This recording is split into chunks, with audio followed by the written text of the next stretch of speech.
guy Drake just uploaded to his Instagram him waving his painted fingernails. Do what y'all do. I could give two shits. It doesn't bother me.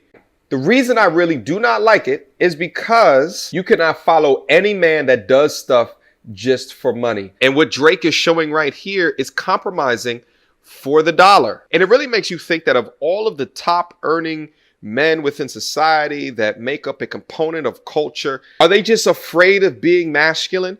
Are they just afraid of being men? Or they're trying to appeal to the brand within Hollyweird to continue to get more brand deals, continue to get more endorsements, and continue to have their content pushed within the mainstream channels, because who owns those are the people that normally do stuff like this. Honestly, I did see this on my timeline, and I didn't really take it too much to heart because I feel like Drake was not the first to put fingernail polish on. Man, stop playing with me. What? I'm the first nigga to do all type of shit. But, like, I really don't care. I don't understand why a lot of people care about what other people do nowadays. This 2023, I'd be surprised if I didn't see a dude with fingernail polish, especially a nigga like Drake.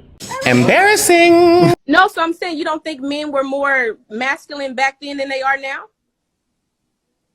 Men in general, men worldwide were more masculine because we didn't have feminism. But see, the problem is black women, your mother's generation and your grandmother's generation, they really failed you guys because they told you didn't need a man. So you can't. Right. Who raised these feminine, weak black men that you have a problem with? Who raised them? Who raised them? 80% of black children are born out of wedlock. Who raised them? Mm-hmm. Who? We did. Who's we? My mom or whoever my grandparents did. Black who? Women. Thank you. It wasn't hard to come back to your. I was in a lot of pain for a few days, so having sex was, it was reupholstered. You were a little traumatized by me being like, ouch, hold on. At first, yeah. But that did go away pretty quickly. It took like 3 or 4 days, yeah. Yeah. You feel like it snapped back? Well, you never had the natural birth that you were planning on. I don't believe that vagina stretches from having sex once for 40 minutes with a bigger. Stop the cap.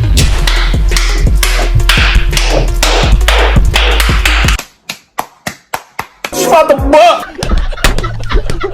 Never cut off your rotation. Never allow yourself to get rusty in the game. There's nothing more attractive to a woman than a man that lost the abilities that got her in the first place. Reach out to some of the old hoes you cut off when you first got in a relationship with. And remember, King, never allow your girlfriend keep you from finding your wife from the book of toxicity. My phone.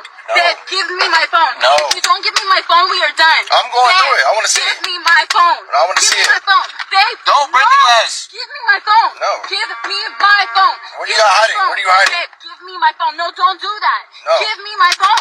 Babe, give me my phone. Give me my phone. No. Give me I want to see this. She belongs to the street. There's not a lot of shit you do not even go through no female phone unless you are premeditating a heart attack that night. It just doesn't make sense why you would want to put yourself in harm's way. Bro, you do not own that body. You gotta take her mind before you take her body. If you get her stuck on you, anybody can talk to her, but she's going to be thinking about you nonstop. It don't matter who's in her face. All you gotta do to do that is not give a fuck. The craziest thing you've seen in a hookup's bedroom. I've seen a train happen before. You just walked in on it? I've seen it in like the dorm. People were like outside the dorm room and someone got the door open. I was like, okay. I beg your pardon? Hey, mind my business. He was like, that is none of my business. Baby girl, what's your name? Let me talk to you. Let me buy you a drink. I'm sitting here with just this horrible realization.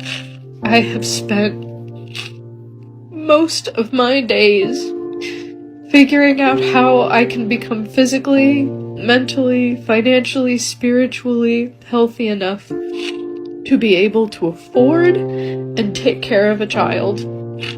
And not only have I taken that time, but I've done the math, and it does not work out. I am not young enough, or fertile enough, or financially stable enough to even do another round of IVF. And at 36, like, I'm sorry, like, you're gonna say, like, you have time. Like, I don't.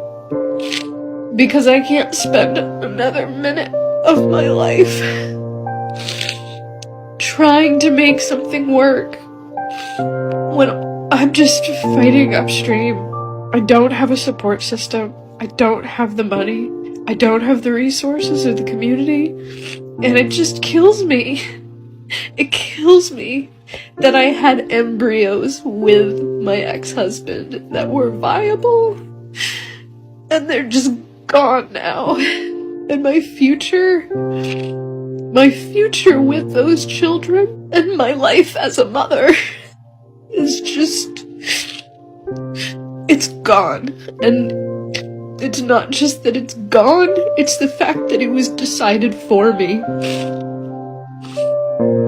by so many other people and factors. And that's what kills me, because it was not my choice. And I'm angry. And I'm heartbroken.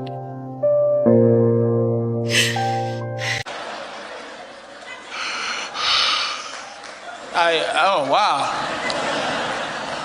I don't give a damn. Take my phone and go shoot your shot? No, because I have a boyfriend. I am a loyal woman. I am not licensed. Swear to God, I have a boyfriend. Look at him. Show the camera. Show the camera. Loyal woman. Loyal woman. I am a loyal woman. Nah, I ain't going back. I've seen some crazy shit to where a light screen don't mean shit. Homie was just smashing the broad, and her boyfriend was down the hall in the same dorm. Oh my boyfriend's calling. Loyal my ass. That's why I tell y'all, focus on y'all purpose. So y'all wouldn't even be worrying about shit like that. Make sure your peace stay intact, so you basically stay calm through all the bullshit. And if a bitch ain't worth the cheat, doesn't grind, any of that, bro, kick her ass to the motherfucker.